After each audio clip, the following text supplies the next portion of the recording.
अब शांति की बात तो जाया है, अब तो टाइम वेस्ट है, अब शांति की बात नहीं की जा सकती। तुमको इतना समझाया, तुमको मोस्ट फेवर्ड नेशन का दर्जा दिया हमने, क्या नहीं किया तुम्हारे लिए।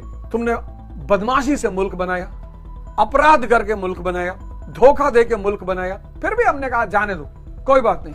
1948 में तुमने हमला किया, हमने कहा जाने दो कोई बात नहीं। 1965 में तुमने हमला किया, हमने कहा जाने दो कोई बात नहीं।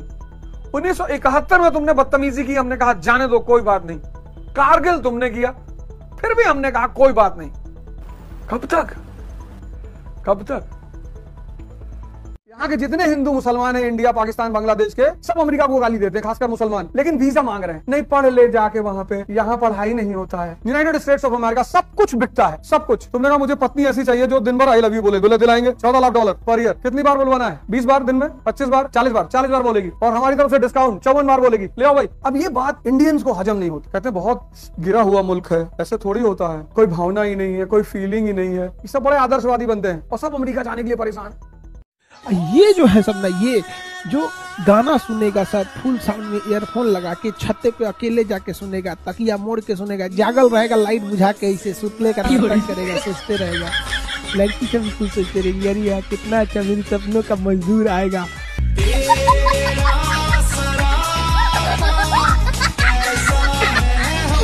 आर्किटेक्चर से तुम्हें पर्टिकुलर किसी पर्टिकुलर पीरियड की क्या पता चलेगी? फिलॉसफी पता चलेगी। आर्किटेक्चर से तुम्हें पर्टिकुलर पीरियड की क्या पता चलेगी? इकोनॉमिक प्रॉस्पेरिटी पता चलेगी। अब इल्तुतमिश के समय कितना कम पैसा रहा होगा दिल्ली सल्तनत के पास, ये बात कुतुब मीनार देख के पता चलती है। और शाहजहां के टाइम कितना पैसा रहा होगा मुगलों के पास, ये बात ताजमहल देख के पता चलती है। आदमी का मकान उसकी हैसियत का सूचक है। इसलिए जब तुम किसी घर जाते हो ना, तो घर देख के तुम जान जाते हो कि तुम्हारी और हैसियत कितनी है। इसलिए जब development, Kanpur development authority KDA जब मकान बनाएगी, फ्लैट्स बनाएगी, तो एक EWS बनाएगी, इकोनॉमिक वीकर सेक्शन, एक रूम, लैट्रिन, बाथरूम, किचन खत्म। फिर एक LIG बनाएगी, लोअर इनकम ग्रुप, फिर एक MIG बनाएगी, फिर एक HIG बनाएगी। देखो मकान से इकोनॉमी का कितना गहरा संबंध है। पाकिस्तान को चाहिए कि ठीक है भैया वाइप आउट करो, ये जितने भी हमारे ऊपर नासूर बैठे हुए हैं, ये टेररिस्ट कैंप है, इनको वाइप आउट करो, हम हिंदुस्तान के साथ हैं। अब ये बहुत बड़ा मौका पाकिस्तान के पास है कि वो भारत का हाथ पकड़ ले आतंकवाद के खिलाफ युद्ध में, और पूरी दुनिया को यह संदेश दे कि पाकिस्तान आतंकियों की शरण स्थली नहीं है। अब गेंद पाकिस्तान के कोर्ट में है, ऑपरेशन सिंदूर, अब गेंद पाकिस्तान के पाले में है। अब ये बहुत अच्छा मौका है पाकिस्तान को पूरी दुनिया को संदेश देने का कि किसी भी आतंकी को हम अपने यहाँ शरण नहीं देंगे। और भारत ने अगर आतंकी ठिकानों पर हमला किया है, कभी कभी होता है हमारा बच्चा इतना बदमाश हो जाता है कि हम अपने बच्चे को संभालने में डरने लगते हैं, हो जाता है कभी कभी, तो पड़ोसी पीट देता है। तो जब पड़ोसी पीट देता है तो माँ बाप भी कहते दो और मार दे, माँ बाप कहते दो और मार दो, मार। एक्स्ट्राऑर्डिनरी, हम सब ऑर्डिनरी हैं, उसमें कुछ एक्स्ट्रा अगर हम जोड़ लें तो हम एक्स्ट्रा ऑर्डिनरी हो जाएंगे। तो पहले क्या जोड़ना है? साधना, सबको करनी है।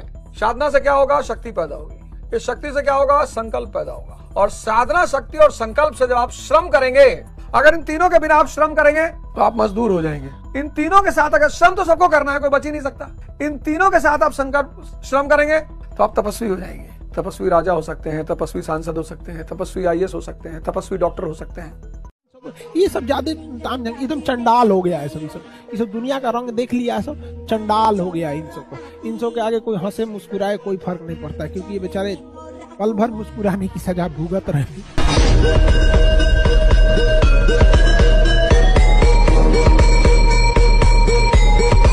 भगवान ने किसी को गरीब नहीं बनाया, गरीब बनाया है पूंजीपतियों ने।